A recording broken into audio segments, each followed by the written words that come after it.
नमो नमो हरे गुरु नमो नमो नमो सब संत जन दरिया बंदन करे नमो नमो भगवन्त नमो नमो हरे गुरु नमो नमो नमो सब संत दरिया सतगुरु शब्द सो मिट गई खेचातान भरम अंधेरा मिट गया परसा पद निर्वाण सोता था बहु जन्म का सतगुरु दिया जगाय जन दरिया गुरु शब्द सो सब दुख गए बिलाए राम बिना फीका लगे सब क्रिया शास्त्र ज्ञान दरिया दीपक कह कर उदय भया निज भान दरिया नरतन पाय कर किया चाहे काज राव रंग दोनों तरह जो बैठे नाम जहाज मुसलमान हिंदू कहा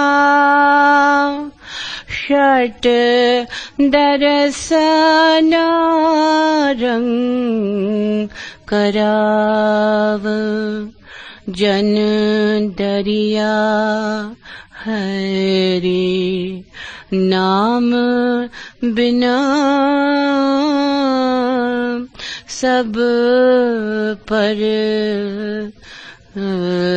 जम का दाव जो कोई साधु गृह में माही राम भरपूर दरिया कह उस दास की मैं चरणन की धूर दरिया सुमिरे राम को,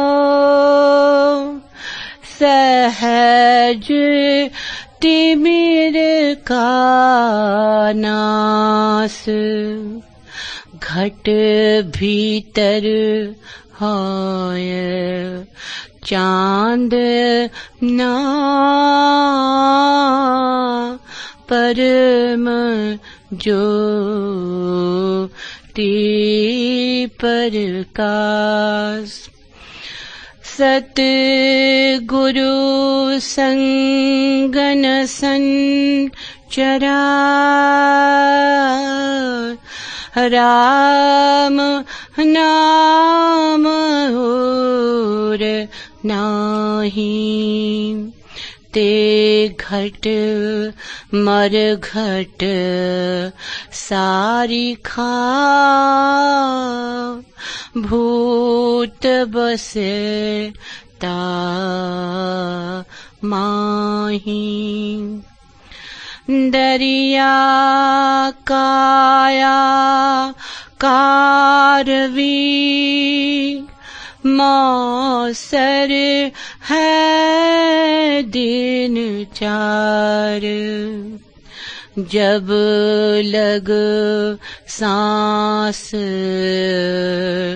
शरीर में,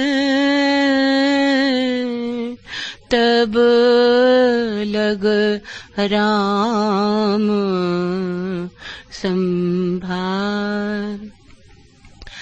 दरियात्म मल भरा, कैसे निर्मल होय।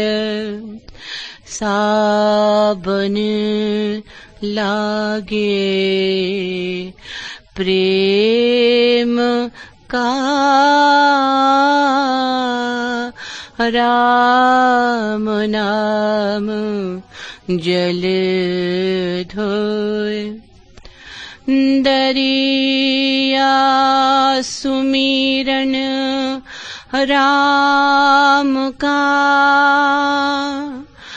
देखत भूली खेल। धन धन है वे साधवा,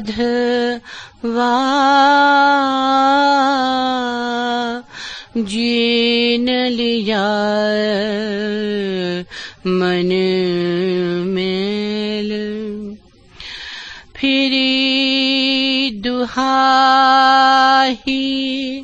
शहर में, चोर गए सब भाज। सत्र फिर मित्र जो भया,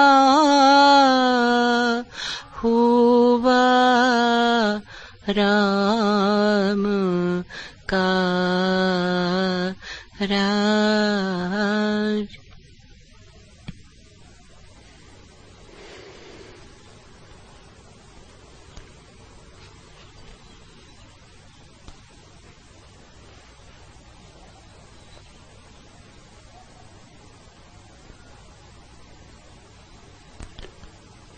मनुष्य चेतना के 3 आयाम हैं।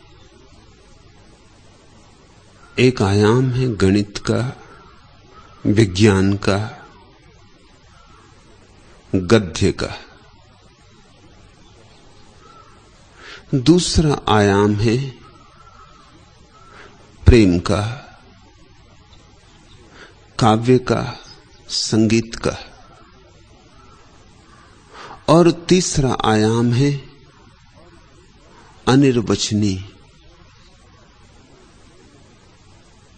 न उसे गद्य में कहा जा सकता, न पद्य में। तर्क तो असमर्थ है ही उसे कहने में। प्रेम के भी पंख टूट जाते हैं।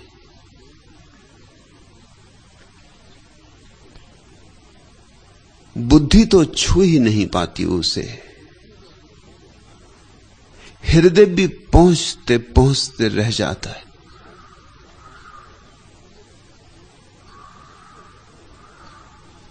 जिसे अनिर्वचनीय का बोध हो वह क्या करे, कैसे कहे,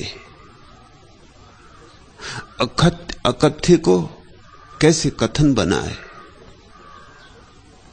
जो निकटतम संभावना है वह है कि गाए, नाचे, गुनगुनाए, एक तारा बजाए, कि ढोलक पे थाप दे, कि पैरों में घुंघरू बांधे, कि बांसुरी पर अनिर्वचनीय को उठाने की असफल चेष्टा करे। इसलिए संतों ने गीतों में अभिव्यक्ति की है, नहीं कि वे कवि थे, बल्कि इसलिए कि कविता करीब मालूम पड़ती है। शायद जो गद्य में न कहा जा सके, पद्य में उसकी झलक आ जाए। जो व्याकरण में न बंधता हो वह शायद संगीत में थोड़ा सा आभास दे जाए। इसे स्मरण रखना, संतों को कवि ही समझ लिया तो भूल हो जाएगी। संतों ने काव्य में कुछ कहा है जो काव्य के भी अतीत है, जिसे कहा ही नहीं जा सकता। निश्चित ही गद्य की बजाय पद्य को संतों ने चुना, क्योंकि गद्य और भी दूर पड़ जाता है, गणित और भी दूर पड़ जाता है। काव्य चुना क्योंकि काव्य मध्य में है। एक तरफ व्याख्य विज्ञान का लोक है, दूसरी तरफ अव्याख्य धर्म का जगत है, और काव्य दोनों के मध्य की कड़ी है। शायद इस मध्य की कड़ी से किसी के हृदय की वीणा बज उठे, इसलिए संतों ने गीत गाए। गीत गाने को नहीं गाए, तुम्हारे भीतर सोए गीत को जगाने को गाए। उनकी भाषा पर मत जाना, उनके भाव पर जाना। भाषा तो उनकी अटपटी होगी। जरूरी भी नहीं कि संत सभी पढ़े लिखे थे, बहुत तो उनमें गैर पढ़े लिखे थे। लेकिन पढ़े लिखे होने से सत्य का कोई संबंध भी नहीं है, गैर पढ़े लिखे होने से कोई बाधा भी नहीं है। परमात्मा दोनों को समान रूप से उपलब्ध है। सच तो यह है, पढ़े लिखे को शायद थोड़ी बाधा हो, उसका पढ़ा लिखापन ही अवरोध बन जाए। गैर पढ़ा लिखा थोड़ा ज्यादा बोला, थोड़ा ज्यादा निर्दोष, उसके निर्दोष चित्त में, उसके भोले हृदय में सरलता से प्रतिबिंब बन सकता है। कम होगा विकृत प्रतिबिंब, क्योंकि विकृत करने वाला तर्क मौजूद ना होगा। झलक ज्यादा अनुकूल होगी सत्य के, क्योंकि विचारों का जाल ना होगा जो झलक को अस्त व्यस्त करे। सीधा सीधा सत्य झलकेगा, क्योंकि दर्पण पर कोई शिक्षा की धूल नहीं होगी।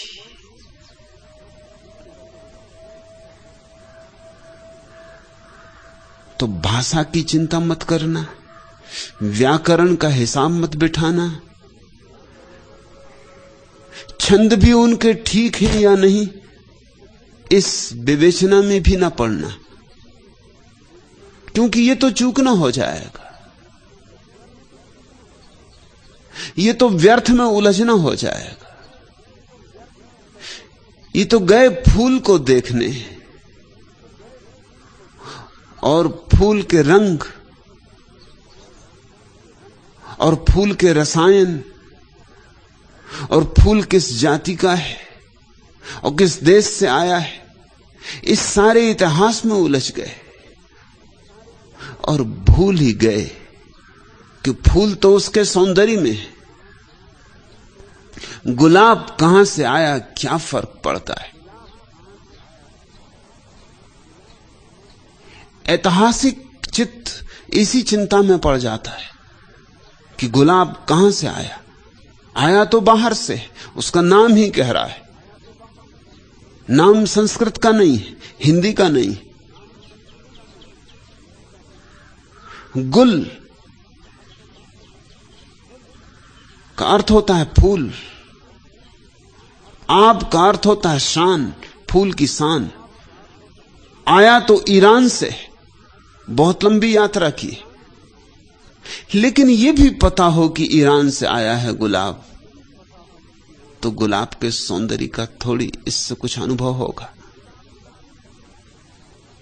गुलाब शब्द की व्याख्या भी हो गई तो भी गुलाब से तो वंचित ही रह जाओगे।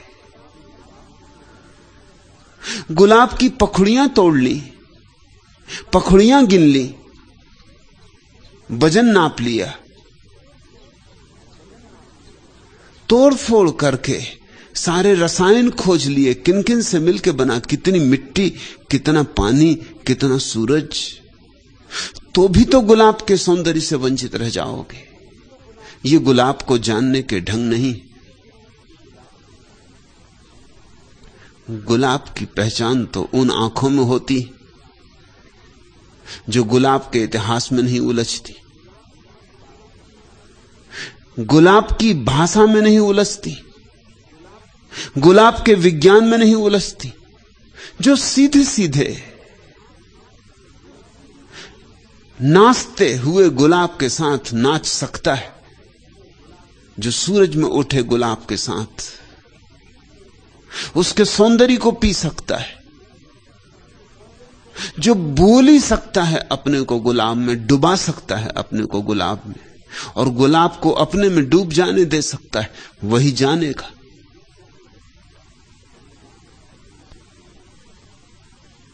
संतों के वचन गुलाब के फूल हैं। विज्ञान, गणित, तर्क और भाषा की कसौटी पर उन्हें मत कसना, नहीं तो अन्याय होगा। वे तो वंदनाएं हैं, अर्चनाएं हैं, प्रार्थनाएं हैं। वे तो आकाश की तरफ उठी हुई आंखें हैं। वे सब पृथ्वी की आकांक्षाएं हैं, चांद तारों को छू लेने के लिए। उस अभीप्सा को पहचानना, वह अभीप्सा समझ में आने लगे तो संतों का हृदय तुम्हारे सामने खोलेगा। उस संतों के हृदय में द्वार है परमात्मा का। तुम्हारे सब मंदिर मस्जिद, तुम्हारे गुरुद्वारे, तुम्हारे गिरजे परमात्मा के द्वार नहीं, लेकिन संतों के हृदय में निश्चित द्वार है। जीसस के हृदय को समझो तो द्वार मिल जाएगा, चर्च में नहीं। मोहम्मद के प्राणों को पहचान लो तो द्वार मिल जाएगा, मस्जिद में नहीं। ऐसे ही एक अद्भुत संत दरिया के वचनों में हम आज उतरते, फूलों की तरह लेना, संभाल के, नाजुक बात है। ख्याल रखना, फूलों को सोना जिस पत्थर पर कसते हैं उस पर नहीं कसा जाता है। फूलों को सोने की कसने की कसौटी पे कस कस के मत देखना, नहीं तो सभी फूल गलत हो जाएंगे। एक बाउल फकीर से एक बड़े शास्त्रज्ञ पंडित ने पूछा कि प्रेम प्रेम प्रेम, निरंतर प्रेम का जप किए जाते हो, ये प्रेम है क्या? मैं भी तो समझूं। इस प्रेम का किस शास्त्र में उल्लेख है? किन वेदों का समर्थन है? वह बाउल फकीर हंसने लगा, उसका एक तारा बजने लगा, खड़े होकर वो नाचने लगा। पंडित ने कहा, नाचने से क्या होगा और एक तारा बजाने से क्या होगा? व्याख्या होनी चाहिए प्रेम की और शास्त्रों का समर्थन होना चाहिए। कहते हो प्रेम परमात्मा का द्वार है, मगर कहां लिखा है? और नाचो मत, बोलो, एक तारा बंद करो, बैठो। तुम मुझे धोखे में न डाल सकोगे। औरों को धोखे में डाल देते हो एक तारा बजा के, नाच के। औरों को लुभा लेते हो, मुझको ना लुभा सकोगे। उस बाउल फकीर ने फिर भी एक गीत गाया। उस बाउल फकीर ने कहा, गीतों के सिवाय हमारे पास कुछ और है नहीं।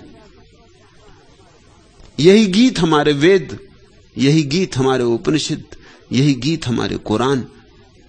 क्षमा करें, नाचूंगा, एक तारा बजाऊंगा, गीत गाऊंगा, यही हमारी व्याख्या है। अगर समझ में आ जाए तो आ जाए, न समझ में आए दुर्भाग्य तुम्हारा। पर हमसे और कोई व्याख्या न पूछो, और कोई उसकी व्याख्या है ही नहीं। और जो गीत उसने गाया वो बड़ा प्यारा था।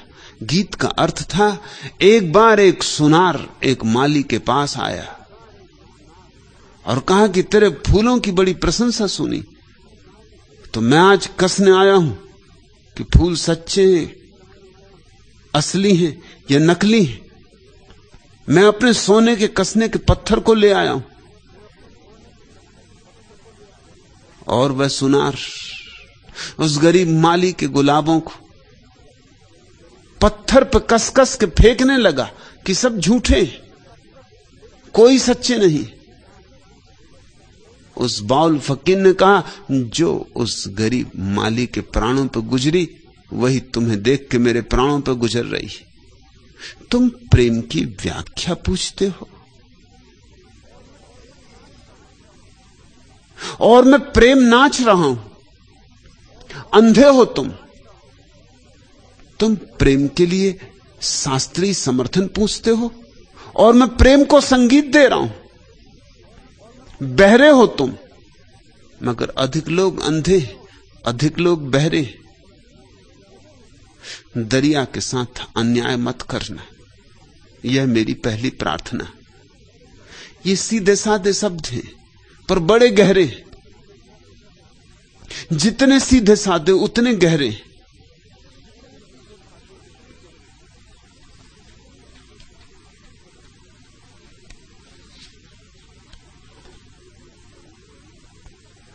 नहीं पूरी पड़ी सारी दिशाएं एक अंजलि को, अधूरी रह गई मेरी विधा एकांत पूजन की। बंधी ओंकार की अविराम सैलाकार बाहों में, नहीं पूरी हुई कोई कड़ी मेरे समर्पण की। समूचा सूर्य भी आजन्म पूजा दीप की मेरे, न बन पाया अकंपित वर्तिका का शुभ्र नीराजन। जपी अपराह्न रंजित स्तब्ध मेरी आयु गायत्री, न कर पाई अभी तक अंश भर उस दीप्ति का वंदन। जीवन भर भी तुम्हारी गायत्री हो जाए तो भी उस अनिर्वचनीय की व्याख्या नहीं होती, और सूरज भी तुम्हारी आरती का दिया बन जाए तो भी पूजा पूरी नहीं होती। नहीं पूरी पड़ी सारी दिशाएं एक अंजलि को, अधूरी रह गई मेरी विधा एकांत पूजन की। बंधी ओंकार की अविराम सैलाकार बाहों में, नहीं पूरी हुई कोई कड़ी मेरे समर्पण की। समूचा सूर्य भी आजन्म पूजा दीप की मेरे, न बन पाया अकंपित वर्तिका का शुभ्र नीराजन। जपी अपराह्न रंजित स्तब्ध मेरी आयु गायत्री, न कर पाई अभी तक अंश भर उस दीप्ति का वंदन। विकलता व्यर्थता इस परिक्रमित चक्रांत जीवन की, तुम ही जानो न जानो और कोई तो न जानेगा। किया मैंने नहीं आह्वान करुणा का तुम्हारी, जब क्षमा की पात्रता मुझ में न कोई और मानेगा। रहा विश्वास भावातीत मन की गतमयी लैसा, नियति मेरी रही केवल उसी संपूर्ति में पकती। बुलाकर स्वप्न गर्भा प्रेरणा की मुक्त राहों को, रही अपनी क्षुभित आराधना की दीनता तकती। सदा टूटा किए सब अर्थ मेरे, शब्द तक मेरे, तुम्हारी भव्यता की दिव्य रेखा कृति न बन पाई। अव्यंजित ही सदा जो रह गई अभिशप्त प्राणों में, वही असहाय मेरी भावना निस्पंद पथराई। तुम्हारी सर्वचेतन सर्व आभासित असीमा का, न कोई पारदर्शी बोध मेरी प्रार्थना पाती। अथाई चिर विदारक शून्यता में मूक जड़ जैसी, निपट असमर्थ मेरी मुग्धता अफलित रही आती। न उसे कभी कहा गया, न कभी उसे कभी कहा जा सकेगा। फिर भी बड़ी करुणा है संतों की कि अकथ्य को कथ्य बनाने की चेष्टा की है, जानते हुए, भली भांति जानते हुए कि नहीं ये हुआ है, नहीं ये हो सकेगा, लेकिन फिर भी शायद कोई आतुर प्राण प्यास से भर उठे, शायद कोई सोई आत्मा पुकार से जग जाए। जानते हैं हम भली भांति, सदा टूटा किए सब अर्थ मेरे, शब्द तक मेरे, तुम्हारी भव्यता की दिव्य रेखा कृति न बन पाई। कौन बना पाया है परमात्मा के उस रूप को? कौन बांध पाया है रंगों में, शब्दों में? कोई रेखाकृति आज तक बन नहीं पाई। बुलाकर स्वप्न गर्भा प्रेरणा की मुक्त राहों को, रही अपनी क्षुभित आराधना की दीनता तकती। भक्त जानता है अपनी असमर्थता को, संत पहचानता है अपनी दीनता को। विकलता व्यर्थता इस परिक्रमित चक्रांत जीवन की, तुम ही जानो न जानो और कोई तो न जानेगा। और परमात्मा ही पहचानता है भक्त की असमर्थता, और परमात्मा ही पहचानता है भक्त की अथक चेष्टा। नहीं जो कहा जा सकता उसे कहने की, नहीं जो जताया जा सकता उसे जताने की, नहीं जो बताया जा सकता उसे बताने की। इसलिए बड़ी सूक्ष्म प्रीति भरी आंखें चाहिए, बड़ी सरल निर्दोष श्रद्धा भरी बाहें चाहिए, तो ही आलिंगन हो सकेगा।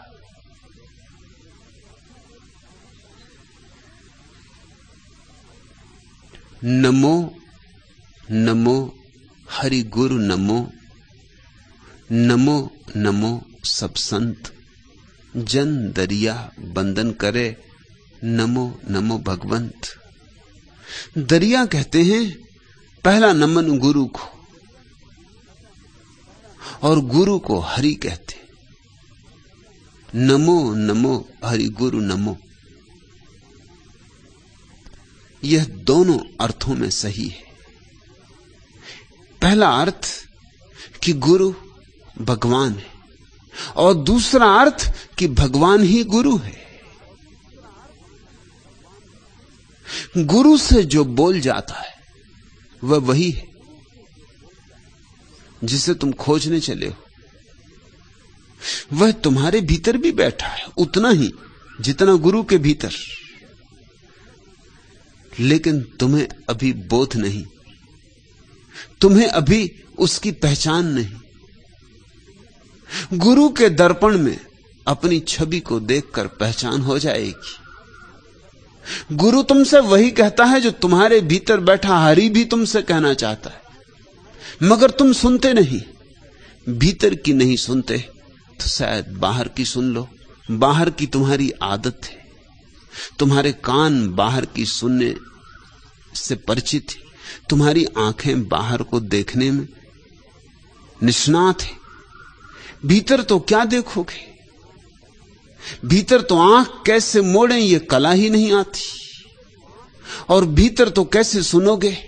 इतना शोरगुल है सिर का, मस्तिष्क का, कि वह धीमी धीमी आवाज कहीं न मालूम कहां खो जाएगी। बोलता तो तुम्हारे भीतर भी हरि है,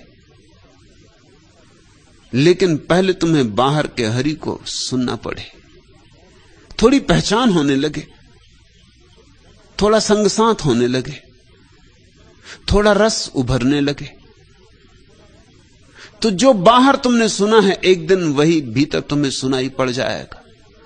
चूंकि गुरु केवल वही कहता है जो तुम्हारे भीतर की अंतरात्मा कहना चाहती, इसलिए गुरु को हरि कहा, और इसलिए हरि को गुरु कहा है। नमो नमो हरि गुरु नमो। दरिया कहते नमन करता हूं, बार बार नमन करता हूं। नमन का अर्थ इतना ही नहीं होता कि किसी के चरणों में सिर झुका देना। नमन का अर्थ होता है किसी के चरणों में अपने को चढ़ा देना। ये सिर झुकाने की बात नहीं, ये अहंकार विसर्जित कर देने की बात है। नमो नमो सब संत। और जिस दिन समझ में आ जाती है बात, उस दिन बड़ी हैरानी होती कि सभी संत यही कहते थे। कितने भेदभाव माने थे, कितने विवाद थे, कितने वितंडा, कितने शास्त्रार्थ। पंडित जूझ रहे, मल्ल युद्ध में लगे। हिंदू मुसलमान से जूझ रहा है, मुसलमान ईसाई से जूझ रहा है, ईसाई जैन से जूझ रहा है, जैन बौद्ध से जूझ रहा है। सब गुत्थम गुत्था एक दूसरे से जूझ रहे हैं, बिना इस सीधी सी बात को जाने कि जो महावीर ने कहा है उसमें और जो मोहम्मद ने कहा है उसमें रत्ती भर भेद नहीं है, भेद हो नहीं सकता। सत्य एक है। उस सत्य को जान लेने वाले को ही हम संत कहते। जो सत्य से एक हो गया उसी को संत कहते। तो जिस दिन तुम्हें समझ में आ जाएगी बात, तो तुम बाहर के गुरु में भगवान को देख सकोगे, भीतर के भगवान में गुरु को देख सकोगे, और सारे संतों में बेशर्त। फिर ये भेद ना करोगे कौन अपना कौन पराया। सारे संतों में भी उसी एक अनुगूंज को सुन सकोगे। कितनी ही हो वीणाएं, संगीत एक है, और कितने ही हो दीप, प्रकाश एक है, और कितने ही फूल, सौंदर्य एक है।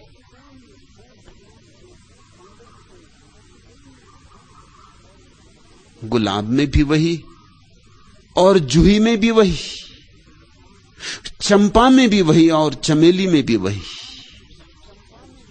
सौंदर्य एक है, अभिव्यक्तियां भिन्न। निश्चित ही कुरान की आयतें अपना ही ढंग रखती, अपनी शैली है उनकी, अपना सौंदर्य है उनका। समझो कि जूही के फूल, और उपनिषद के वचन, उनका सौंदर्य अपना है, अनूठा है। समझो कि चंपा के फूल, और बाइबल के उद्धरण, समझो कि गुलाब के फूल। पर सब फूल हैं, और सब में जो फूला है वह एक है। वही सौंदर्य कहीं सफेद है, और कहीं लाल है, और कहीं सोना हो गया है। नमो नमो हरि गुरु नमो, नमो नमो सब संत।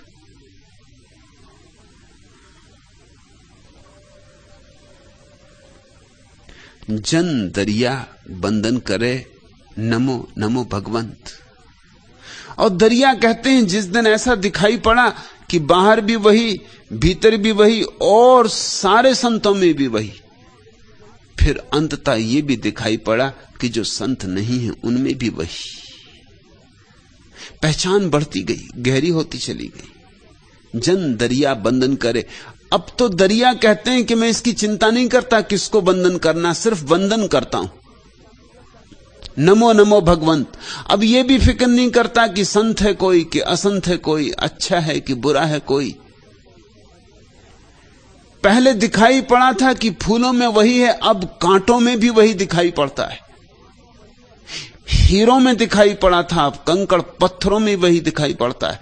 अब कौन चिंता करे, अब कौन फिक्र ले।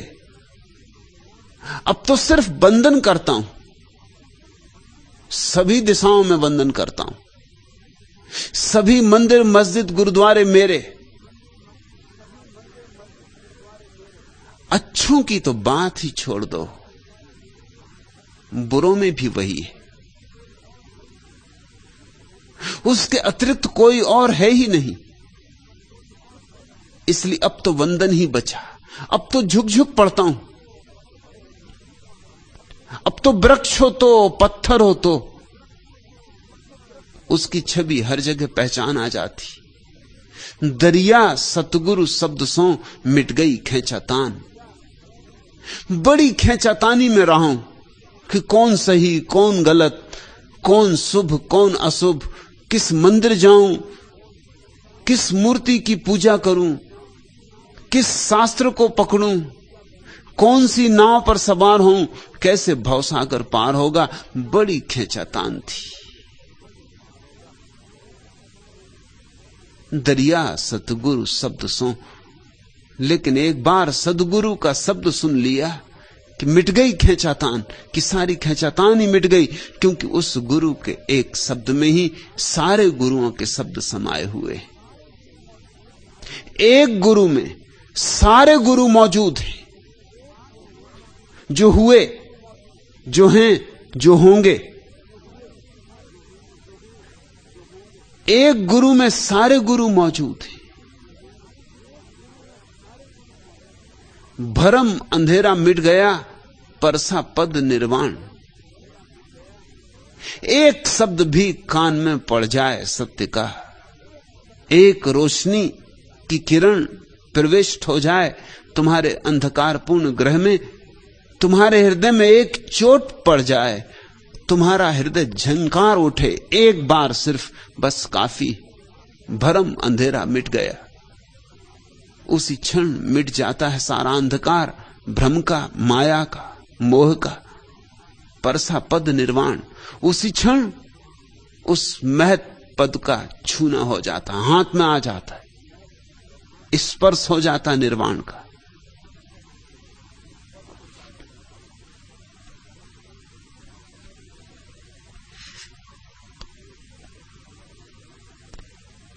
कल के नीरस शब्दों में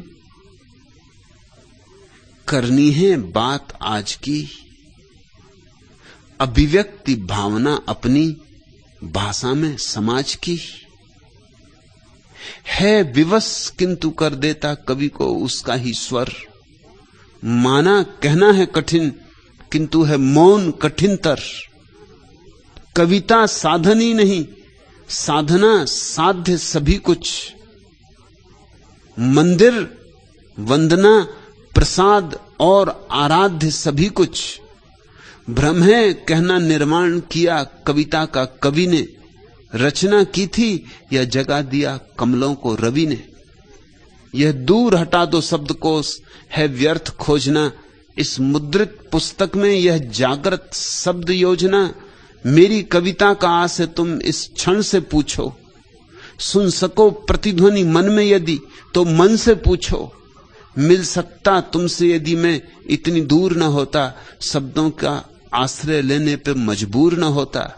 सांसों में साकार स्वयं बन जाती कविता। तुम सुनते मेरी बात स्वयं बन जाती कविता।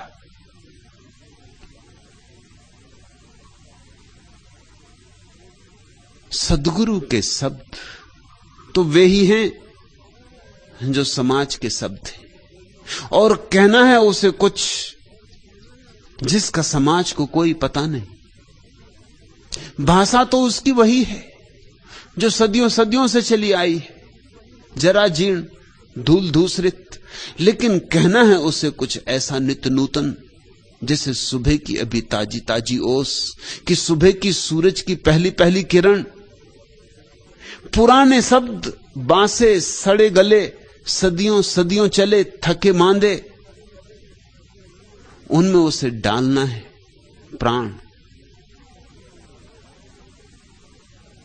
उसमें उसे भरना है उस सत्य को जो अभी अभी उसने जाना और जो सदा नया है और जो कभी पुराना नहीं पड़ता। कल के नीरस शब्दों में करनी है बात आज की, अभिव्यक्ति भावना अपनी भाषा में समाज की। है विवश किंतु कर देता कवि को उसका ही स्वर, लेकिन कहना तो होगा ही। है विवश किंतु कर देता कवि को उसका ही स्वर, माना कहना है कठिन किंतु है मौन कठिनतर। कहना कठिन है लेकिन मौन चुप रह जाना और भी कठिन है। जिसने जाना है उसे कहना ही होगा, सुने कोई सुने, न सुने कोई न सुने, उसे कहना ही होगा। उसे अंधों के सामने दिए जलाने होंगे, उसे बहरों के पास बैठ के वीणा बजानी होगी। मगर 100 में कोई एक आध आंख खोल लेता और 100 में कोई एक आध पी जाता है उस संगीत को, पर उतना काफी, उतना बहुत है। और ऐसा मत सोचना कि ये जो शब्द संतों से उतरते हैं संतों के हैं। संत तो केवल माध्यम है। कविता साधन ही नहीं, साधना साध्य सभी कुछ। मंदिर वंदना प्रसाद और आराध्य सभी कुछ। भ्रम है कहना निर्माण किया कविता का कवि ने, रचना की थी या जगा दिया कमलों को रवि ने। सुबह जब सूरज उगता है तो क्या कमलों की रचना करता है? कमल तो थे ही, सिर्फ सूरज के उगने से जाग जाते। सारा अस्तित्व काव्य से भरपूर है। कविता बहती है नदियों में, कविता हरी है वृक्षों में, कविता झकोरे ले रही सागरों में। कविता ही कविता है। सारा अस्तित्व उपनिषद है, कुरान है, मगर सोया पड़ा है। किसी सद्गुरु की चोट से कमल खिल जाता है। और धन्य भागी हैं वे जो शब्दों में नहीं उलझते और शब्दों में छिपे हुए निशब्द को पकड़ लेते, जो पंक्तियों के बीच पढ़ना जानते, जो शब्दों के बीच झांकना जानते। तो फिर एक शब्द भी काफी हो जाता है। दरिया सतगुरु शब्द सो, मिट गई खेंचातान, भरम अंधेरा मिट गया, परसा पद निर्वाण। छू लिया परमात्मा को, स्पर्श हो गया। दूरी नहीं है तुम में और परमात्मा में। अभी छू सकते हो, यहीं छू सकते हो, पर कान खोलो, आंख खोलो, चेतना का कमल खिलने दो। सोता था बहु जन्म का सतगुरु दिया जगाए, जन दरिया गुरु शब्द सो सब दुख गए बिलाए। कुछ और नहीं किया गुरु ने, सोए को जगा दिया, सोए को झकझोर दिया। छिपा तो सबके भीतर वही है। चाहिए कि कोई तुम्हें झकझोर दे, लेकिन तुम तो जाते भी हो मंदिर और मस्जिद तो सांत्वना की तलाश करने जाते हो, सत्य की तलाश करने नहीं। तुम तो जाते भी हो संतों के पास तो चाहते हो थोड़ी सी मीठी मीठी बातें कि तुम और सफलता से सपने देख सको। तुम जाते भी हो तो आशीष मांगने जाते हो कि तुम्हारे सपने पूरे हो जाएं।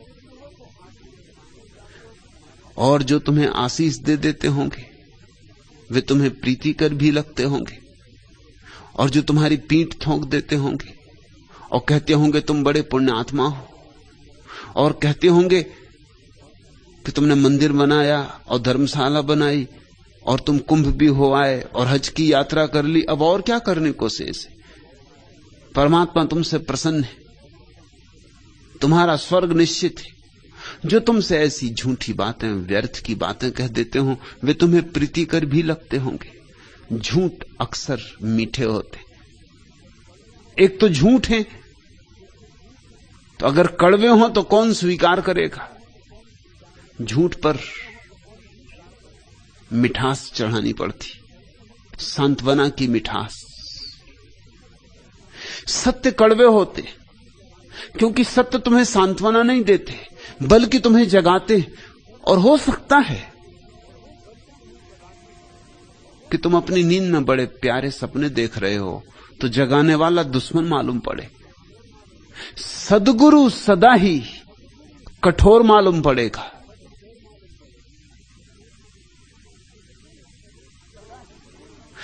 सद्गुरु सदा ही तुम्हारी धारणाओं को तोड़ता मालूम पड़ेगा। सद्गुरु सदा ही तुम्हारे मन को अस्त व्यस्त करता मालूम पड़ेगा, तुम्हारी अपेक्षाओं को छिन्न भिन्न करता मालूम पड़ेगा। उसे करना ही होगा, उसकी अनुकंपा है कि करता है, क्योंकि तभी तुम जागोगे। भंग हो तुम्हारे स्वप्न तो ही तुम जागोगे। नींद प्यारी लगती है, विश्राम मालूम होता है। जो भी जगाएगा वो दुश्मन मालूम होगा, पर बिना जगाए तुम्हें पता भी न चलेगा कि तुम कौन हो और कैसी अपूर्व तुम्हारी संपदा है। यह रुपहली छांव वाली बेल, कस मसाते पास में बांधे हुए आकाश, तिमिर तरु की स्याह शाखों पर पसरकर हर नखत की कुसुम कोमल झिलमिलाहट से रही है खेल। यह रुपहली छाए वाली बेल, लहराता गगन से भूमि तक जिनके रजत आलोक का विस्तार, रश्मियों के वे सुकोमल तार, उलझे रात के हर पात से सुकुमार। इस धवल आकाश लतिका में झूलता 16 पखुरियों का अमृतमय फूल, गंध से जिसकी दिशाएं अंध, खोजती फिरती अजाने मूल से संबंध। वल्लरी निर्मूल फिर भी विकसता है फूल, विधि ने की नहीं है भूल। है रहस्य भरा हृदय से हर हृदय का मेल, हर जगह छाई हुई है यह रुपहली छाए वाली बेल। हर हृदय में अपूर्व सुगंध भरी है। जरा संबंध जोड़ने की बात है।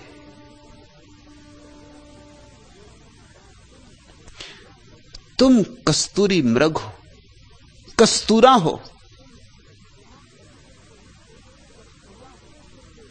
भागते फिरते खोजते फिरते दूर दूर, और जिस गंध की तलाश कर रहे हो वह गंध तुम्हारे भीतर से ही उठ रही।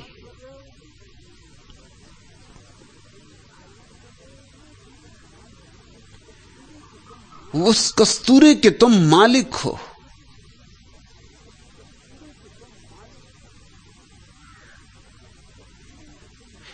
कस्तूरी कुंडल बसे, तुम्हारे भीतर बसी है। कोई जगाए, कोई हिलाए, कोई तुम्हें सचेत करे, और जो भी तुम्हें सचेत करेगा वह तुम्हें नाराज करेगा। इतना स्मरण रहे तो सतगुरु मिल जाएगा। इतना बोध रहे कि जो तुम्हें जगाएगा वह तुम्हें जरूर नाराज करेगा, तो सतगुरु को खोजना कठिन नहीं होगा। जो तुम्हें सांत्वना देते हो और तुम्हारे घावों को मलहम पट्टी करते हो और तुम्हारे अंधेरे को छिपाते हो और तुम्हारे ऊपर रंग पोत देते हो, उनसे सावधान रहना। सांत्वना जहां से मिलती हो समझ लेना कि वहां सद्गुरु नहीं है। सद्गुरु तो झकझोरेगा, उखाड़ देगा वहां से जहां तुम हो, क्योंकि नई तुम्हें भूमि देनी और नया तुम्हें आकाश देना है। सोता था बहु जन्म का, सतगुरु दिया जगाए। जन दरिया गुरु शब्द सो सब दुख गए बिलाए। और दरिया कहते हैं मैं चमत्कृत हूं कि जागते ही सारे दुख विलीन हो गए। मैं तो सोचता था एक एक दुख का इलाज करना होगा। क्रोध है तो इलाज करना होगा, लोभ है तो इलाज करना होगा, मोह है तो इलाज करना होगा, अहंकार है, यह है वह है, हजार रोग हैं, व्याधियां ही व्याधियां हैं। इतनी व्याधियों के लिए इतनी ही औषधियां खोजनी होंगी, लेकिन बस एक औषधि और सारी व्याधियां मिट गई। क्योंकि जितने रोग हैं वे सिर्फ हमारे स्वप्न हैं, उनकी कोई सच्चाई नहीं। पापी पाप का स्वप्न देख रहा है, पुण्यात्मा पुण्य का स्वप्न देख रहा है। जागा हुआ ना तो पापी होता है ना पुण्यात्मा होता है, जागा हुआ तो सिर्फ जागा हुआ होता है, उसका कोई स्वप्न नहीं होता। चोर होने का स्वप्न देख रहा है और तुम्हारे तथाकथित साधु होने का सपना देख रहे हैं। जागा हुआ न तो असाधु होता न साधु होता, बस जागा हुआ होता है। और जागते ही सारे रोग मिट जाते। एक समाधि सारी व्याधियों को ले जाती।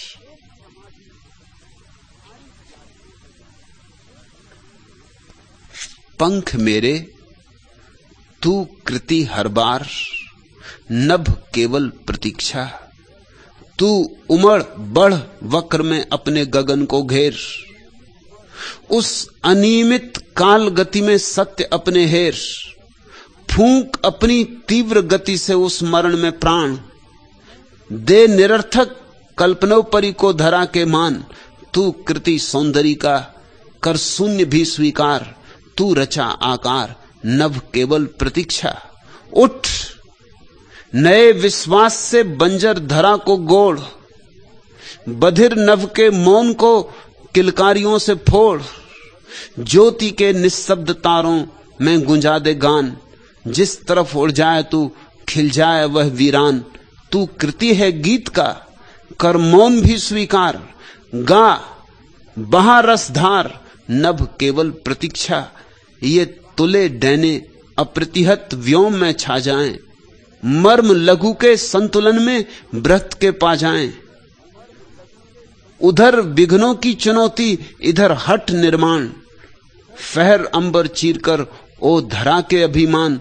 तू कृति है राह का कर अगम भी स्वीकार, फैल पारावार नभ केवल प्रतीक्षा। कोई जगाए झकझोरे, कोई कहे उठ, नए विश्वास से बंजर धरा को गोड़। बधिर नभ के मौन को किलकारियों से फोड़, ज्योति के निस्तब्ध तारों में गुंजा दे गान। जिस तरफ उड़ जाए तू खिल जाए वह वीरान। तू कृति है गीत का कर मौन भी स्वीकार, गा बहा रसधार नभ केवल प्रतीक्षा। हम वही हो सकते हैं जो हम हैं, हम वही हो सकते हैं जो हमारा स्वभाव है, पर हमें पता ही नहीं। अपना स्वभाव ही भूल गया, अपना स्वरूप ही भूल गया कि हमारी बड़ी क्षमता है, कि हमारे भीतर सृष्टा का आवास, कि परमात्मा ने हमें अपने रहने के लिए आवास चुना है। तू कृति है गीत का कर मौन भी स्वीकार, गा बहा रसधार नभ केवल प्रतीक्षा। कोरे आकाश को बैठे हुए मत देखते रहो, आकाश कुछ भी ना करेगा। हाथ जोड़े हुए मंदिरों में प्रार्थनाएं मत करते रहो, इससे कुछ भी ना होगा। नभ केवल प्रतीक्षा। आकाश तो शून्य है, इसमें तुम्हें जागना होगा, निर्माण करना होगा, स्वयं को निखारना होगा, स्वयं की धूल झाड़नी होगी। ये तुले डैने अप्रतिहत व्योम में छा जाएं, मर्म लघु के संतुलन में व्रत के पा जाएं। उधर विघ्नों की चुनौती इधर हट निर्माण, फहर अंबर चीर करो धरा के अभिमान। तू कृति है राह का कर अगम भी स्वीकार, फैल पारावार, नभ केवल प्रतीक्षा। कौन होगा जो ऐसा तुमसे कहे? वही जिसने फैलाए हों अपने पंख और जिसने आकाश की ऊंचाइयां जानी, वही जिसने डुबकी मारी हो प्रशांतों में और गहराइयां पहचानी हो, वही जिसके भीतर फूल खिले हो, जिसके भीतर मौन जगा हो, जिसने अपने भीतर परमात्मा को आलिंगन किया हो, वही तुम्हें भी जगा सकता है। लेकिन तुम पंडितों पुरोहितों के पास चक्कर लगा रहे हो। न वे जगे हैं न वे जगा सकते। राम बिन फीका लगे सब क्रिया शास्त्र ज्ञान। दरिया कहते तुम किनके पास भटक रहे हो? राम जिन्हें मिला नहीं, राम जो अभी हो नहीं गए, राम जिनके भीतर अभी जागा नहीं, राम बिन फीका लगे। पंडित पुरोहित, उनकी जरा आंखों में झांको, उनके जरा हृदय में टटोलो। अक्सर तो तुम उन्हें अपने से भी ज्यादा अंधकार में पड़ा हुआ पाओगे। सब क्रिया शास्त्र ज्ञान, जरूर क्रियाकांड वे जानते हैं और शास्त्र भी बहुत उनके पास है और शास्त्रों से सीखा हुआ तोतों जैसा ज्ञान भी उनके पास बहुत है, मगर उसका कोई मूल्य नहीं, उनके जीवन पर उसकी कोई छाप नहीं। मैं मुल्ला नसरुद्दीन के गांव गया था। मुल्ला मुझे नगर का दर्शन कराने ले गया। विश्वविद्यालय की भव्य इमारत को देखकर मैंने मुल्ला से कहा, नसरुद्दीन, क्या यही विश्वविद्यालय है? सुंदर है, भव्य है। हो, मुल्ला ने उत्तर दिया। फिर गांधी मैदान आया, विशाल मैदान। तो मैंने कहा, यही है गांधी मैदान? मुल्ला ने कहा, हो। हर बात के उत्तर में हो शब्द सुनकर मैंने पूछा, यह हो क्या होता है? हो, मुल्ला ने कहा, यहां का आंचलिक शब्द है। बिना पढ़े लिखे लोग हां को हो बोलते। तो मैंने कहा, लेकिन नसरुद्दीन, तुम तो पढ़े लिखे हो। उसने कहा, हो।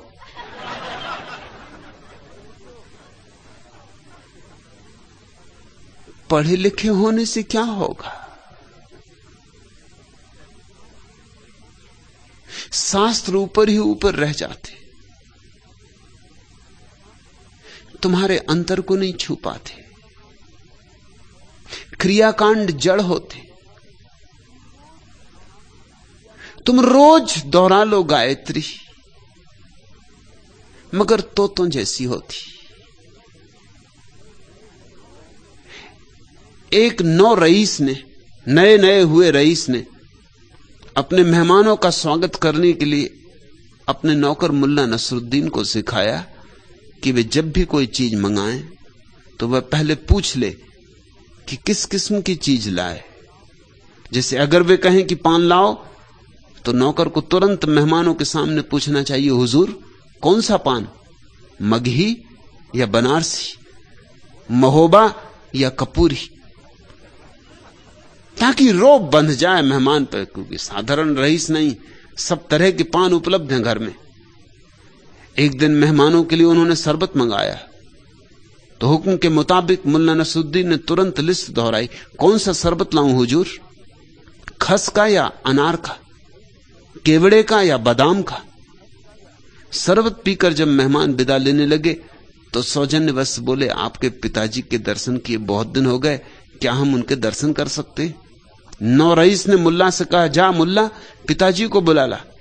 आज्ञाकारी नसरुद्दीन तुरंत बोला, कौन से पिताजी, इंग्लैंड वाले या फ्रांस वाले या अमेरिका वाले?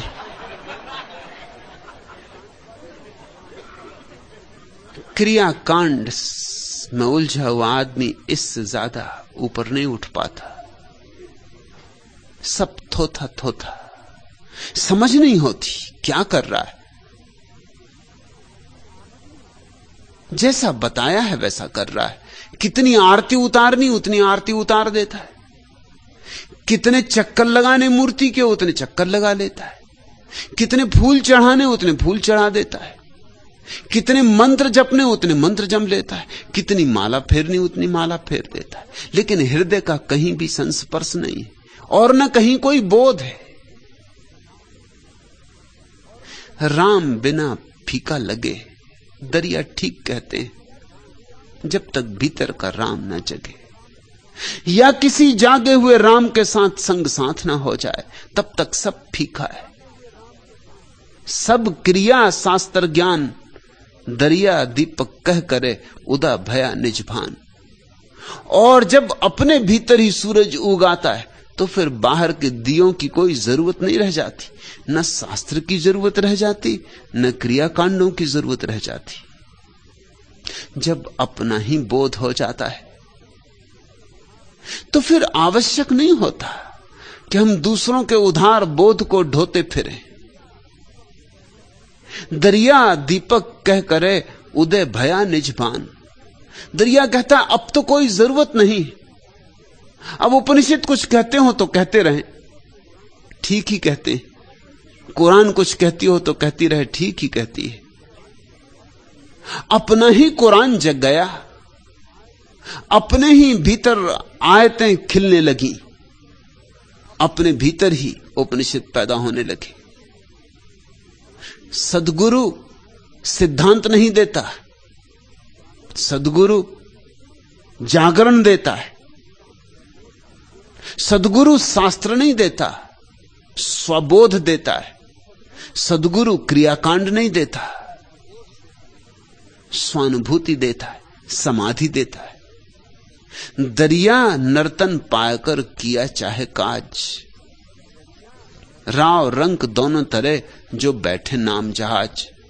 दरिया कहते हैं जिंदगी मिली है तो कुछ कर लो, असली काम कर लो, किया चाहे काज। ऐसे ही व्यर्थ के कामों में मत उलझे रहना। कोई धन इकट्ठा कर रहा, कोई बड़े पद पर चढ़ा जा रहा, सब व्यर्थ हो जाएगा। मौत आती ही होगी, मौत आएगी, सब पानी फेर देगी तुम्हारे किए पर। जिस दरिया नर्तन पाकर किया चाहे काज, ये मनुष्य का अद्भुत जीवन मिला है। असली काम कर लो। असली काम क्या है? राव रंग दोनों तरह जो बैठे नाम जहाज। प्रभु का स्मरण कर लो, प्रभु के स्मरण की नाव पर सवार हो जाओ। इसके पहले कि मौत तुम्हें ले जाए, प्रभु की नाव पर सवार हो जाओ।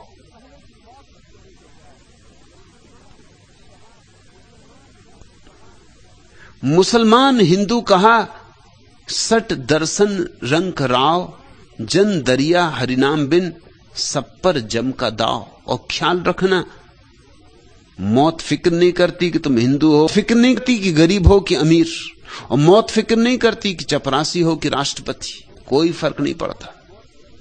मुसलमान हिंदू कहा सट दर्शन रंग राव, इससे भी फर्क नहीं पड़ता है कि तुम्हें 6 दर्शन कंठस्थ थे, कि तुम 4 वेद के पाठी हो, कि तुम पूरी कुरान स्मृति से दोहरा सकते हो। मौत इन सब बातों की चिंता नहीं करेगी। जन दरिया हरिनाम बिन, सिर्फ एक चीज पर मौत का बस नहीं चलता, वह है राम का तुम्हारे भीतर जग जाना, राम की सूरत ही पैदा हो जाना। अन्यथा सब पर जम का दांव, सब पर मौत का कब्जा है।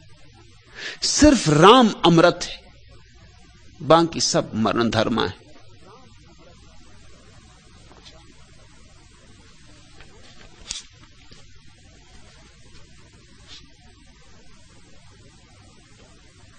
और कितना ही धन मिल जाए, कहां होती पूरी वासना, लगता है और कितना ही बड़ा पद हो, सीढ़ियों पर आगे और सोपान होते, और कहीं भी पहुंच जाओ दौड़ जारी रहती, आपाधापी मिटती ही नहीं। कहो जागरण से जरा सांस ले ले, अभी स्वप्न मेरा अधूरा अधूरा। इससे आदमी जागने तक से डरता है, क्योंकि न मालूम कितने सपन भी अधूरे अधूरे हैं। कहो जागरण से जरा सांस ले ले, अभी स्वप्न मेरा अधूरा अधूरा। लकीरें बनी हैं न तस्वीर पूरी, अभी ध्यान है साधना है अधूरी। हुआ कल्पना का अभी तक उदय ही, रहा साथ मेरे अभी तक मले ही। मुझे देवता मत पुरस्कार देना, अभी यत्न मेरा अधूरा अधूरा। अभी चांद का रथ हुआ है रवाना, कली को न आया अभी मुस्कुराना। अभी तारकों पर उदासी न छाई, दिए न मांगी अभी तक विदाई। प्रभाती न गाओ सुबह मत बुलाओ, अभी प्रश्न मेरा अधूरा अधूरा। अभी आग है आरती कब बनी है, अभी भावना भारती कब बनी है। मुखर प्रार्थना मौन अर्चन नहीं है, निवेदन बहुत है समर्पण नहीं है। अभी से कसौटी न मुझको चढ़ाओ, खरा स्वर्ण मेरा अधूरा अधूरा। पवन डाल की पायलों को बजाए, किरण फूल के कुंतलों को खिलाए। भ्रमर जब चमन को मुरलिया सुनाए, मुझे जब तुम्हारी कभी याद आए, तभी द्वार आकर तभी लौट जाना। हृदय भग्न मेरा अधूरा अधूरा। आदमी क्योंकि सभी तो अधूरा अधूरा है। इस संसार में कभी कुछ पकता ही नहीं और मौत आ जाती, कभी कुछ पूरा नहीं होता और मौत आ जाती। इसलिए सब आपाधापी व्यर्थ है, सारा श्रम निरर्थक है। करना हो कुछ तो असली काज, असली काम कर लो। जो बैठे नाम जहाज, उसने कर लिया असली काज। मुसलमान हिंदू कहा सत, जन दरिया हरिनाम बिन सब पर जम का दाव। जो कोई साधु गृह में मां ही राम भरपूर, दरिया कह उस दास की मैं चरणन की धूर। जिसको साधु में असाधु में राम दिखाई पड़ने लगे, बस जानना वही पहुंचा है। जो कोई साधु गृह में मां ही राम भरपूर, जो संसारी में भी राम को ही देखता है, ग्रही में भी राम को ही देखता है, अग्रही में भी। सन्यासी और संसारी में जिससे भेद ही नहीं, जिससे दोनों में एक ही राम दिखाई पड़ता है, दिखाई पड़ता है। दरिया उस दास की मैं चरणन की धूल, बस मैं उसके ही चरणों की धूल हो जाऊं, इतना ही काफी है। बस इतनी आकांक्षा काफी है। जिसने राम को जाना हो, उसके चरण तुम्हारे हाथ में आ जाएं तो राम तुम्हारे हाथ आ गए। जिसने राम को जाना हो, उसकी बात तुम्हारे कान में पड़ जाए तो राम की बात तुम्हारे कान में पड़ गई। दरिया सुमरे राम को सहज तिमिर का नास, घट भीतर होए चांदना परम ज्योति प्रकाश। स्मृति और सारा अंधकार मिट जाता है, ऐसे जैसे कोई दिया जलाए और अंधकार मिट जाए।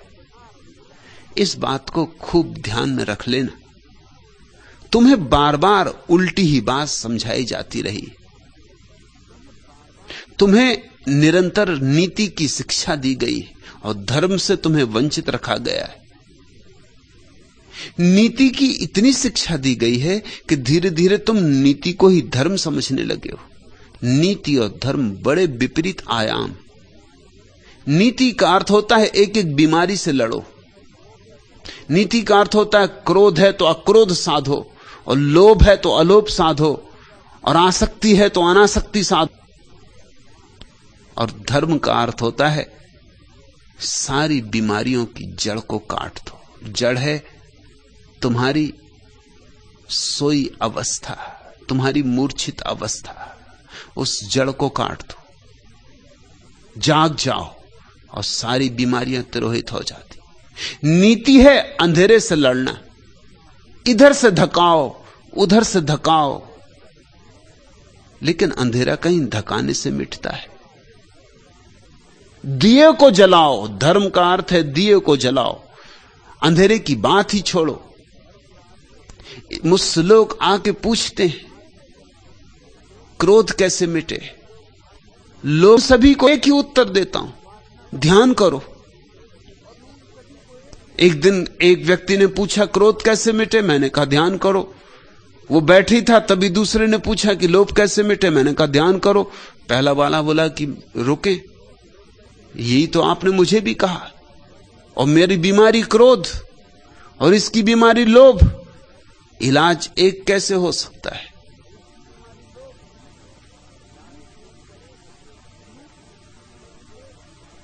नीति प्रत्येक बीमारी की अलग अलग व्यवस्था करती, इसलिए नीति बड़ी तर्कयुक्त मालूम होती। नीति कितनी ही तर्कयुक्त मालूम। नैतिक व्यक्ति धार्मिक नहीं होता, धार्मिक व्यक्ति अनिवार्य रूप से नैतिक हो जाता है, स्वाभाविक रूप से नैतिक हो जाता है। एक ही चीज करनी है, जागना है। नींद क्या है और जागना क्या है? एक वस्तु है, एक बिंब है, मैं दोनों के बीच, मेरे द्रग दोनों के बीच। कितना भी मैं चितवन फेरूं, चाहे एक किसी को हेरूं, उभय बने रहते हैं द्रग में, सर में पंकज कीच। एक रूप है, एक चित्र है, मैं हैं मन खींच। एक सत्य है, एक स्वप्न है, मैं दोनों के बीच, मेरे द्रग दोनों के बीच। प्यासा थल जल की आशा में, रटता है जब खग भाषा में। रवि कर ही तब घन गागर भर, जाते हैं बंसीच। एक ब्रह्म है, एक प्रकृति है, मैं दोनों के बीच, मेरे द्रग दोनों के बीच। ये मैं भाव, बस ये मैं भाव हमारी निद्रा है, हमारी तंद्रा है, हमारी मूर्छा है। जिसने मैं भाव छोड़ा वह जागा। इस मैं के कारण दो हो गए हैं जगत। प्रकृति नदी में डुबा दो, मिट्टी के घड़े में पानी भर जाएगा, बाहर भी वही पानी है, भीतर भी वही पानी, बीच में एक मिट्टी की दीवार खड़ी हो गई। अब घड़े का पानी अलग मालूम होता, नदी का पानी अलग मालूम होता। अभी अभी एक थे, अब भी एक है, बस जरा सी घड़े की दीवार, पतली सी मिट्टी की दीवार। बस ऐसी ही क्षीण सी अहंकार की एक भाव दशा है जो हमें परमात्मा से अलग किए, और हम बीच में खड़े हैं, इसलिए प्रकृति और परमात्मा अलग मालूम हो रहे हैं। जहां मैं गया वहां प्रकृति और परमात्मा भी एक हो जाते।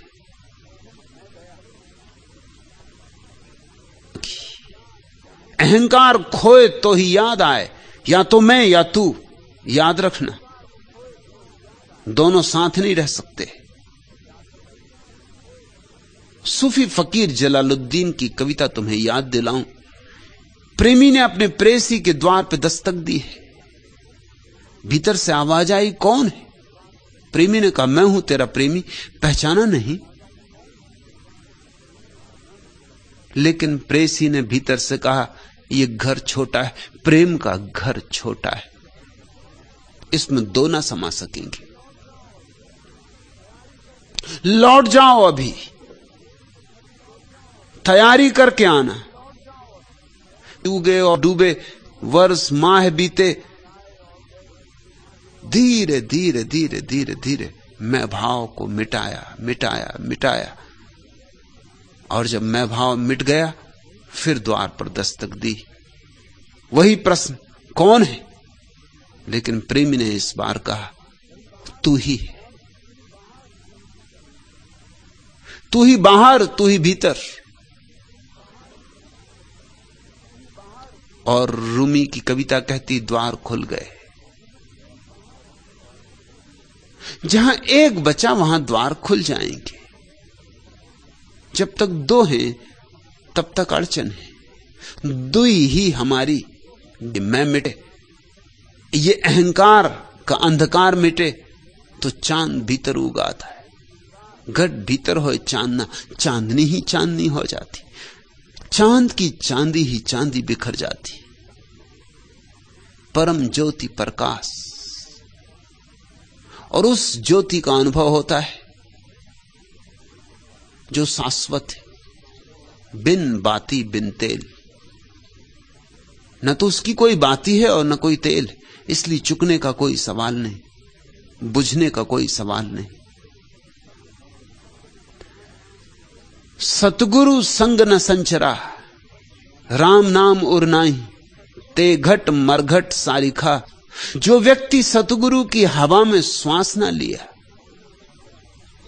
सतगुरु संग न संचरा, राम नाम उरमा नाही, और जिसके हृदय में राम का नाम न जगा, राम का भाव न उठा, राम का संगीत न गूंजा, वो मरघट की भांति है। ते घट मरघट सारिखा, वो जिंदा नहीं है, मरा ही हुआ है। उसके पास जिंदगी जैसा क्या है? बस चलती फिरती एक लाश है। जे घट मरघट सारिखा, भूत बसे तामाए। उसके भी कोई भूतपूर्व मंत्री हैं, कोई भूतपूर्व प्रधानमंत्री हैं, कोई भूतपूर्व कुछ हैं, कोई कुछ हैं, भूतपूर्व राष्ट्रपति, भूत ही भूत। भूत का अर्थ होता है अतीत, जो बीत गया। जिस मनुष्य के भीतर सिर्फ अतीत ही अतीत है और वर्तमान का कोई संस्पर्श नहीं, वह भूत है। बस वो लग रहा है कि जी रहा है, उससे जरा दूर दूर रहना और सावधान, कहीं लग लोगा ना जाए।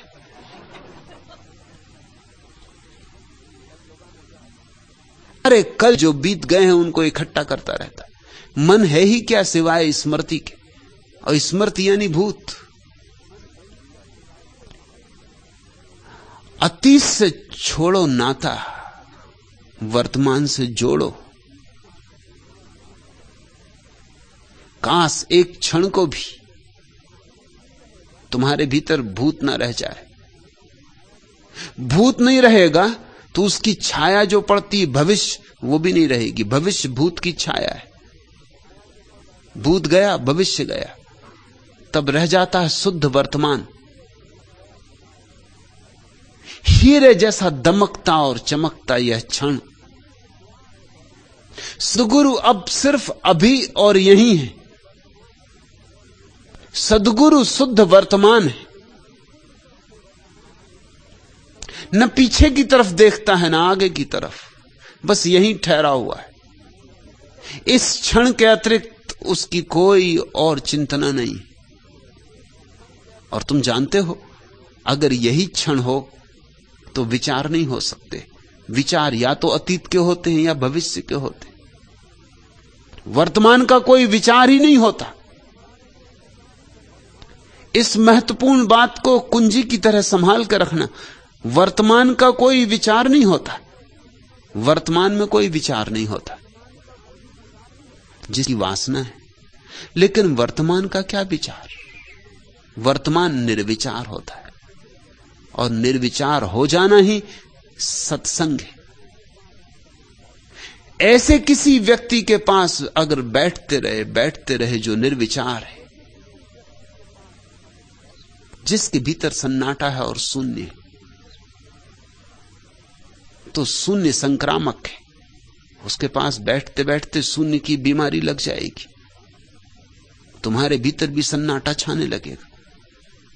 तुम्हारे भीतर भी धीरे धीरे शून्य की तरंगें उतरने लगेंगी। जिसके साथ रहोगे वैसे हो जाओगे। सत्संग बैठना, जहां फूल खिले हैं वहां बैठना। थोड़ी बहुत गंध पकड़ ही जाएगी, तुम्हारे बावजूद पकड़ जाएगी।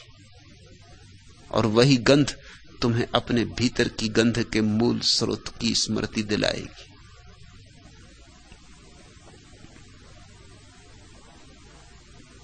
सतगुरु संग न संचरा, राम नाम उरनाही, ते घट मरघट सारिखा, भूत बसे तामाही।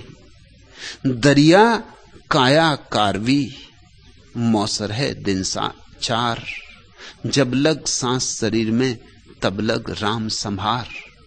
कहते हैं सुनो समझो, ये तुझे किसी जादूगर ने धोखा दे दिया हो, ऐसा धोखा है। मौसर है दिन चार, और बहुत ही छोटा अवसर है दिन चार का, बस 4 दिन का अवसर है।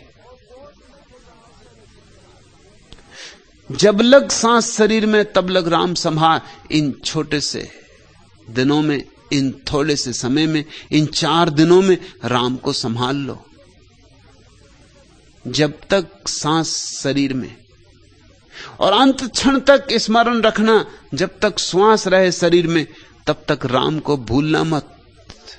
राम को याद करते करते ही जो विदा होता है उसे फिर दोबारा वापस देह में नहीं आना पड़ता। उनका राम नाम जल धोए। बहुत गंदगी है माना, निर्मल करना है इसे दरिया कहते, तो 2 काम करना। प्रेम का साबुन, जितना बन सके उतना प्रेम करो, जितना दे सको उतना प्रेम दो। प्रेम तुम्हारी जीवनचर्या हो। साबन लागे प्रेम का, राम नाम जल धोए। तो प्रेम से तो लगाओ साबुन, और राम नाम के जल से धोते रहो। प्रेम और ध्यान, बस 2 बातें, तो चूके अवसर। दरिया सुमिरन राम का, देखत भूली खेल। धन धन है वे साधवा, जिन लिया मन मेल। दरिया कहते हैं जब से राम का स्मरण आया और सब खेल भूल गए, और सब खेल ही हैं। छोटे बच्चे मनोपाली का खेल खेलते, बड़े बच्चे भी मनोपाली का खेल खेलते। छोटे बच्चों का बोर्ड होता मनोपाली का, सोना यहीं रहेगा, चांदी यहीं रहेगी, लेकिन फिर उसे कोई धन ना कहेगा।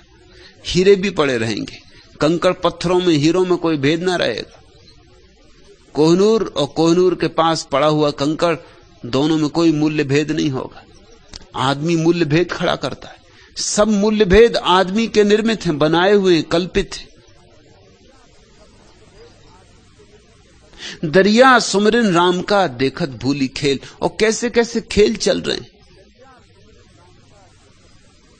किसी तरह प्रसिद्ध हो जाऊं,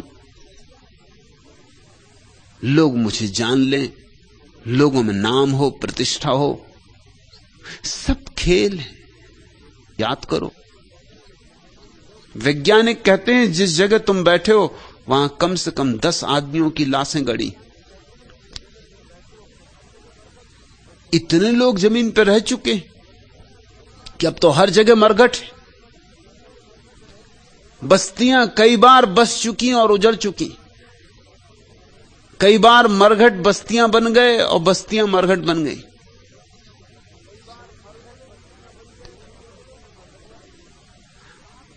मोहनजोदड़ो की खोज में, खुदाई में 7 परतें मिली। मोहनजोदड़ो 7 बार बसा और 7 बार उजड़ा।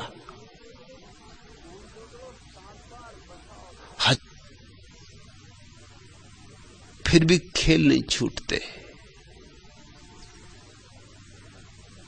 खेल छूटेंगे भी नहीं जब तक कि राम नाम का स्मरण ना आ जाए, जब तक प्रभु की तलाश तुम्हारे प्राणों को न पकड़ ले, जब तक उसकी प्यास ही एकमात्र प्यास ना हो जाए, तब तक खेल छूटेंगे भी नहीं। हां, उसकी प्यास पकड़े कि खेल अपने आप छूट जाते। फिर ख्याल करना फर्क। दरिया ये नहीं कह रहे हैं खेल छोड़ दो, दरिया कह रहे हैं राम याद कर लो, खेल अपने से छूट जाते। छूट जाएं ठीक, न छूटें ठीक, मगर इतना पक्का हो जाता है कि खेल खेल है, इतना मालूम हो जाता है। रामलीला में रोते फिरोगे, झाड़ झाड़ से पूछोगे कि हे झाड़, मेरी सीता कहां है?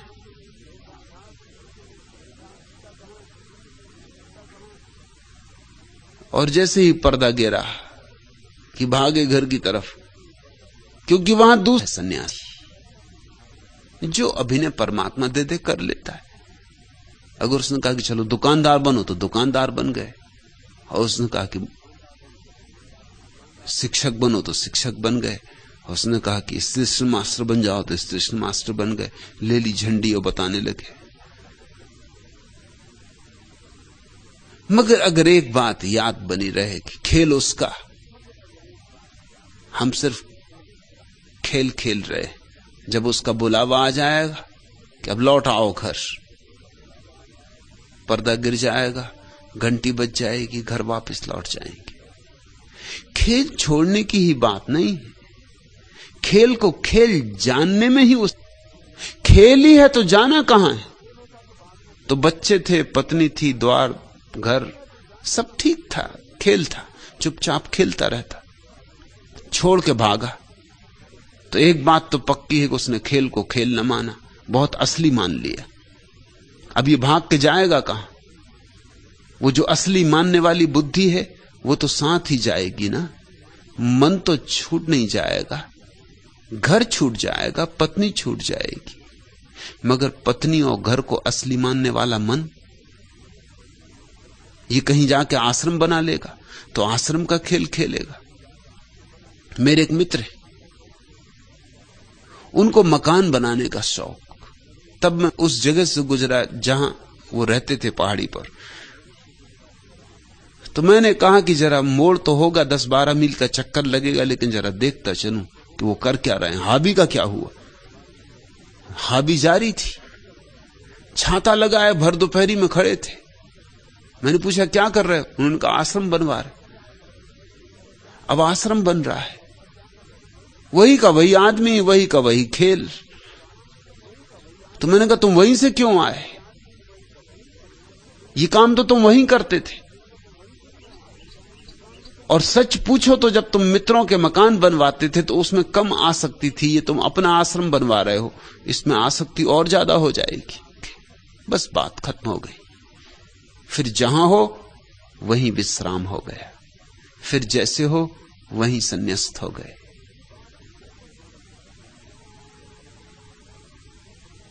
ये बात ऊपर ऊपर न रहे, ये बात भीतर बैठ जाए, ये रोए रोए में समा जाए। एक गांव में रामलीला हुई। लक्ष्मण जी बेहोश पड़े, हनुमान जी गए हैं संजीवनी बूटी लेने, मिली नहीं तो पूरा पहाड़ लेके आए, रामलीला का पहाड़। एक रस्सी पर सारा खेल बनाया गया था, क्योंकि रामचंद्र जी भी ऊपर की तरफ आंख देख और कहें कि हे हनुमान जी कहां हो, जल्दी आओ। लक्ष्मण जी के प्राण संकट में पड़े। हनुमान जी सब सुन रहे हैं, मगर बोलें तो क्या बोलें, क्योंकि वो अटके। किसी को कुछ न सूझा, मैंने जरा घबराहट में गया, उसने रस्सी काट दी। रस्सी काट दी तो हनुमान जी धड़ाम से पहाड़ सहित नीचे गिरे। गिरे तो भूल ही गए। रामचंद्र जी ने पूछा कि जड़ी बूटी ले आए? लक्ष्मण जी मर रहे हैं। हनुमान जी ने कहा कि ऐसी की तैसी लक्ष्मण जी। ये अंतरतम में बैठ जाए बात की जगत एक नाटक, एक लीला, एक खेल। फिर होशपूर्वक खेलते रहो खेल। दरिया सुमिरन राम का देखत भूली खेल। धन धन हैं वे साधवा जिन लिया मन मेल। और जिन्होंने इस तरह राम के साथ अपने मन को एक कर लिया है, कि अब अपना भेद ही नहीं मानते। उसका खेल है, खिलवाता है तो खेलते हैं, बुला लेगा तो चले जाएंगे। ना अपना कुछ यहां है, ना लाए, ना कुछ ले जाना है। धन्य हैं वे लोग। अपनी पियाएं सखी तेरे स्वर्णिम अंचल पर सब लगकर, मेरी वाणी मौन हो गई एक बार अभिराम मचलकर। अब प्री से कुछ कहना क्या है, सखी मुझ में अब अपना क्या है। इच्छाओं के अगम सिंधु में जीवन कारज लहर बन गए, सुधि का यान चला जाता है। भय तिर कर प्यार हो गए, पास दूर अब रहना क्या है। सखी मुझ में अब अपना क्या है। ओ पीड़ा की दिव्य पुजारिन, तूने जो वरदान दिया है, तेरा ही तो मधु में बोझा बस क्षण भर को टेक लिया है। मुझको इसमें सहना क्या है, सखी मुझ में अब अपना क्या है। एक बार राम के साथ मन का मेल हो जा। अंधेरा भाग जाता है, फिरी दुहाई शहर में चोर गए सब भाज। सत्र फिर मित्र जू भया, हुआ राम का राज। फिर क्रोध करुणा हो जाती, वासना प्रार्थना हो जाती, काम राम हो जाता है। जो शत्रु थे वो मित्र हो जाते। खूब प्यारी परिभाषा की रामराज की। इससे बाहर का कोई संबंध नहीं है। सत्र फिर मित्र जू भया, हुआ राम का राज। भीतर मन राम के साथ एक हो गया। एक तो है ही, बस जान लिया प्रति से खिले संबंध। फिर मन में उतरते पंखुरियों सा झर गया संदेह। फागुन आ गया, एक वंशी टेर तिरती, छर हरी अमराइयों में ताल के संकेत बोराए। चपल परछाइयों में झुके पातों से टपकता मेह। फागुन आ गया, नम अबीरी धूप पर छाने लगा लालिम कोहासा। पुर गया रंगोलियों से व्योम भी कुमकुम छुआ सा। पुलक भरते द्वार आंगन गे, फागुन आ गया। इस फागुन की प्रतीक्षा है, इसी फागुन की तलाश है कि बरस जाए। गंवाओ तो तुम जिम्मेवार, अवसर को चूको मत, जागो।